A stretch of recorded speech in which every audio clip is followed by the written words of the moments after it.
नमस्कार विद्यार्थी मित्रांनो, मी वाचवतोय या कवितेत पुन्हा एकदा तुमचे स्वागत। आज आपण कुमार भारती पाठ्यपुस्तकातील धडा क्रमांक 9 अभ्यासणार आहोत आणि या धड्याचा हा सेशन क्रमांक 3 आहे।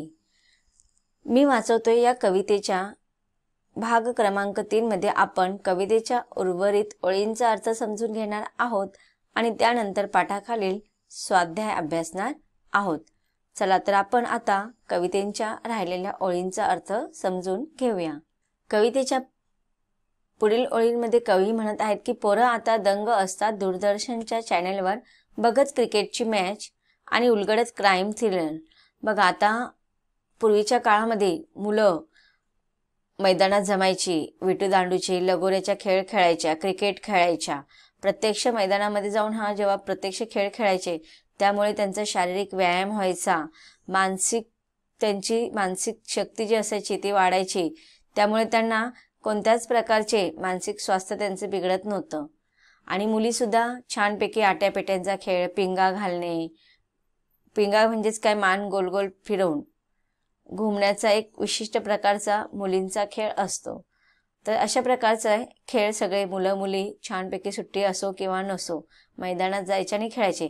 पण आता मुलं काय करतात, दंग असतात दूरदर्शनच्या चॅनलवरती आणि जरी क्रिकेटची मॅच बघायची असेल तर ते टीव्हीवरती, स्पोर्ट चॅनलवरती पाहत बसतात, प्रत्यक्ष जाऊन मैदानामध्ये खेळत नाहीत। किंवा मग वेळ मिळाला तर फक्त ते काय करत असतात, मोबाईलवरती गेम खेळत असतात।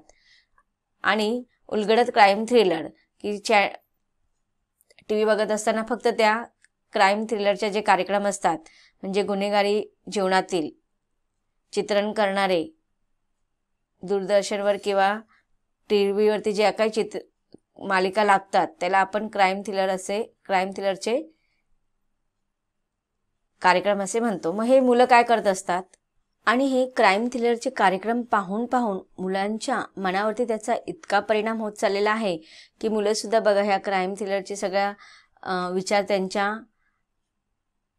मनावरती बिंबलेला असतो आणि ते त्याच प्रकारचे विचार करत असतात। लिहिते हात आता राहिले नाहीत लिहिते, शब्द बापुडे केवळ वारा, तसे विरून जातायत। तर आता इथे कवी म्हणतात की लिहिते हात राहिले नाही आता लिहिते, म्हणजेच काय, ते लेखक आणि कवितांबद्दल कविते सांगत आहेत की पूर्वीच्या काळामध्ये जे लेखक किंवा कवी होते निसर्गाच्या सान्निध्येमध्ये राहत होते, ग्रामीण जीवनाची संस्कृती स्वतः अनुभवत होते आणि त्यामुळे त्यांचे जे काही लिखाण व्हायचे, त्यांच्याकडनं जे काही साहित्य लिहिले जायचे ते साहित्य अप्रतिम असायचे, कारण की त्याच्यामध्ये त्यांनी जीवनाचे वास्तव्य पूर्वीच्या काळातील लेखकांनी आणि कवींनी ग्रामीण संस्कृती प्रत्यक्ष अनुभवलेलं असायचं। त्यामुळे त्यांची ती कल्पना किंवा त्यांची ती वास्तविकता त्यांच्या लेखन शैलीमध्ये उतरलेली असायची। म्हणूनच कविते म्हणतात की पूर्वीच्या कविता आणि साहित्य आता उच्च सांस्कृतिक मूल्ये जपणारे असे होते। जीवनातील आलेले अनुभव, आदर्श आणि प्रेरणा जनमानसाला मिळवून दिलेले त्याच्यामध्ये वर्णन केलेल्या असायच्या। परंतु आता लिहिणाऱ्या हातामधून सकस साहित्याची निर्मिती होत नाहीत आणि हे कवीला इथे आपल्याला सांगायचं आहे की त्यामुळे शब्द काय झालेले आहेत, बापुडे केवळ वारा। म्हणजेच त्या शब्दरचना जेव्हा आपण वाचतो, कवितेची कल्पना जेव्हा आपण वाचतो, ज्याप्रमाणे वारा येतो आणि निघून जातो तसेच त्या कवितांना आपण वाचतो आणि त्यांचा जास्त काळ प्रभाव आपल्या मनावरती राहत नाही। म्हणजे पसारा केवळ दिसतो पण त्या कवितेमध्ये भावशून्यता आपल्याला पाहायला मिळते। एक पोकळी विशेष प्रकारची आपल्याला त्या साहित्यामध्ये वाचायला आणि पाहायला मिळते। शाश्वत राहणारे अभिजात्य असे साहित्य आज आपल्याला वाचायला मिळत नाहीत आणि याचीच खंत कवी इथे आपल्यासमोर व्यक्त करत आहेत। म्हणूनच कवी म्हणतात की आताचे शब्द हे केवळ आपल्याला काय वाटतात, बापुडे म्हणजे केविलवाणे असे वाटतात। त्यामुळे कवी म्हणतो की तसे विरून जात आहेत, जसे शब्द बापुडे केवळ वारा तसे विरून जात आहेत, की ज्याप्रमाणे वारा येतो आणि निघून जातो तसेच मग या कवितेतील शब्द पण येतात आणि ते कोणत्याही प्रकारचा प्रभाव वाचकांच्या मनावरती न करता तिथेच ते विरून जातात, तिथेच त्यांचा तो असर संपून जातात. आणि त्यामुळे अशा लिहिलेल्या जाणाऱ्या लेखनाची नश्वरता किंवा मग तात्कालिकता कवीला इथे खटकते.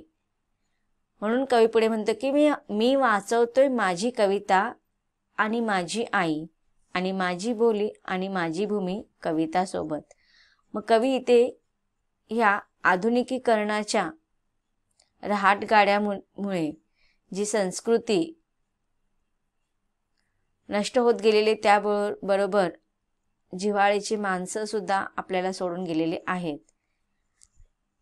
निसर्गाच्या सान्निध्यामध्ये आपण ग्रामीण संस्कृतीचा ऱ्हास केलेला आहे आणि त्याच्यामध्ये शहरी संस्कृती आपल्याला पाहायला मिळते. पण ह्या सगळ्या वास्तविकता किंवा हे सत्य कितीही विदारक असेल तरी पण ह्या सगळ्या धाकधुकीच्या जीवनामध्ये मी माझी कविता वाचवण्याचा प्रयत्न करत आहे. त्याचबरोबर मी माझी आईसुद्धा वाचवण्याचा प्रयत्न करत आहे. म्हणजे मी आज कितीही जुनी संस्कृती कालबाह्य झालेली आहे, जुनी संस्कृती हद्दपार झालेली आहे, तरी पण या संस्कृतीला मी टिकवून ठेवण्याचा प्रयत्न करत आहे. आपण म्हणतो जुनं ते सोनं, आणि हे खरंच आहे. जुनं ते कितीही जुनं झालं तरी ते सोनंच असतं. ते अमूल्य अशी त्याची किंमत असते. म्हणून मी माझी कविता वाचवण्याचा प्रयत्न करत आहे. माझ्या जीवनातील मी आईचं स्थान, आई ह्या शब्दाचं महत्त्व टिकवून ठेवण्याचा प्रयत्न करत आहे. तशीच माझी बोली म्हणजेच माझी मातृभाषा हिलासुद्धा मी वाचवायचा प्रयत्न करत आहे. आणि माझी भूमी की माझी मातृभूमीला सुद्धा मी वाचवण्याचा नक्कीच प्रयत्न करत आहे. तर कशाबरोबर मी हे प्रयत्न करत आहे की माझ्या कवितेसोबत. तुम्हाला सर्वांना माहिती असते की लिखाणामध्ये फार ताकद असते. लेखक आणि कवी यांच्या लिखाणामध्ये एवढं सामर्थ्य असतं की ते एक पूर्ण युग बदलू शकतं. ज्यावेळेस आपला देश स्वतंत्र झाला नव्हता, देश वेगवेगळ्या शासनाच्या अधीनस्थ होता, त्यावेळेस लोकांपर्यंत असे दूरदर्शन किंवा मोबाईल असे साधनं नव्हते. मग लोकांपर्यंत ही जनजागृती करण्याचं कार्य लेखक करत होते. त्यांच्या कवितेच्या माध्यमातून कवी करत होते. विद्रोहाच्या कविता ते लिहायचे आणि त्यांच्या त्या विद्रोहाच्या कविता वाचून लोकांच्या मनामध्ये देशप्रेम भरून यायचं, जनजागृती व्हायची. तर अशा ह्या साहित्यामध्ये, अशा ह्या कवितेमध्ये खूप असं सामर्थ्य असतं. म्हणून कवी म्हणतायत की मी माझी कविता वाचवण्याचा प्रयत्न करत आहे आणि याच्यामध्ये मी माझी गावाची संस्कृती जी आज कालबाह्य झालेली आहे ती मी नक्कीच टिकवण्याचा प्रयत्न करत आहे. आता या कवितेच्या ओळीमध्ये आलेल्या कठीण शब्दांचा अर्थ आणि कवितेखालील स्वाध्याय आपण अभ्यासणार आहोत. पाहूया कवितेतील ओळींमधील कठीण शब्दार्थ. मुकाट शांतपणे नेमूट, विस्तव निखारे, धग ऊब, रटरटणारी शिजवणारी, सहित सोबत बरोबर संगती, बोलचाली संभाषण, बोली भाषा, दंगा गोंधळ आरडाओरड. लिहिते हात लेखनाचा सराव, बापुडे गरीब केविलवाणे, भूमी धरती, कल्हईची झिलई, तांब्या पितळ्याची भांडी कळकू नयेत म्हणून कथिलाची तार तापवून त्याच्या रसापासून तयार केलेला मुलामा. स्वाध्याय पाहूया. प्रश्न क्रमांक 1, कोष्टक पूर्ण करा. तुम्हाला पूर्वीचे व्यवसाय आणि पूर्वीचे खेळ लिहायचे आहेत. पूर्वीच्या व्यवसायामध्ये लोहार, कुंभार आणि भांड्यांना कलई करणे. पूर्वीच्या खेळामध्ये तुम्ही लिहिणार आहात लगोरी, विटीदांडू आणि आट्यापाट्याचा खेळ.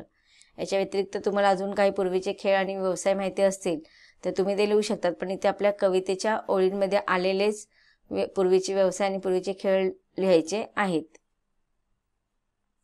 पुढचा प्रश्न आहे प्रश्न क्रमांक 2, आकृती पूर्ण करा. याच्यामध्ये तुम्हाला मनोरंजनाचे घटक दिलेले, आजचे स्वरूप आणि कालचे स्वरूपमध्ये तुम्हाला लिहायचं आहे चौकटीमध्ये उत्तर.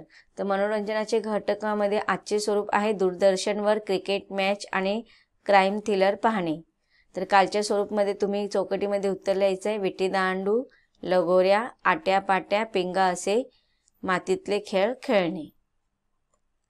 पुढचा प्रश्न आहे प्रश्न क्रमांक 3. सकारण लिहा. याच्यामध्ये तुम्हाला दिले जुन्या गोष्टीपैकी वाचवाव्या वाटणाऱ्या गोष्टी आणि तुमच्या मते त्या गोष्टी वाचवण्याची कारणे. तर जुन्या गोष्टींपैकी वाचवाव्या वाटवणाऱ्या गोष्टींमध्ये पहिला आहे कविता.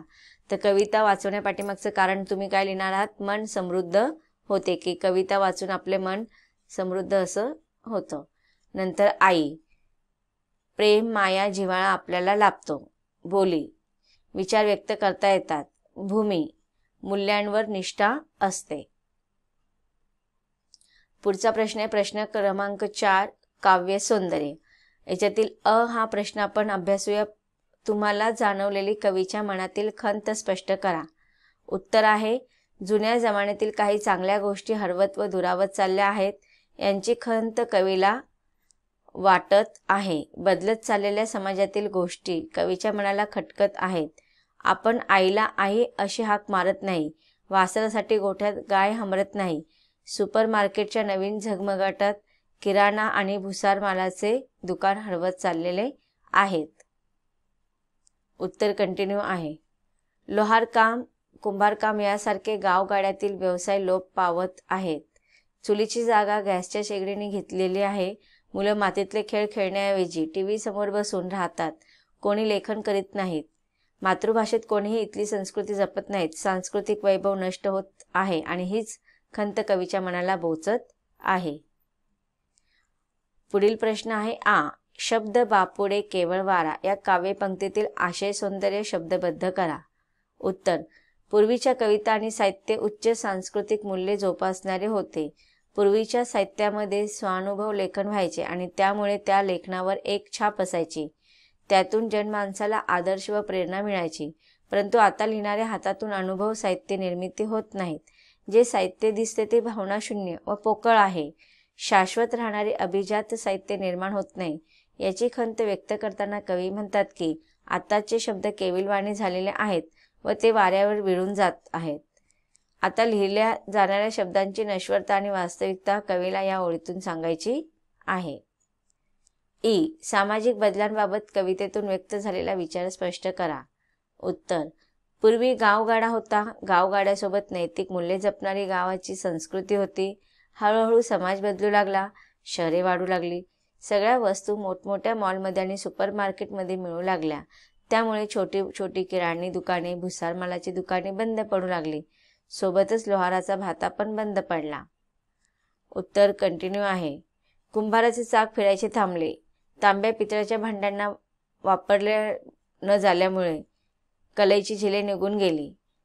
चुलीची जागा गॅसच्या शेगड्यांनी घेतली.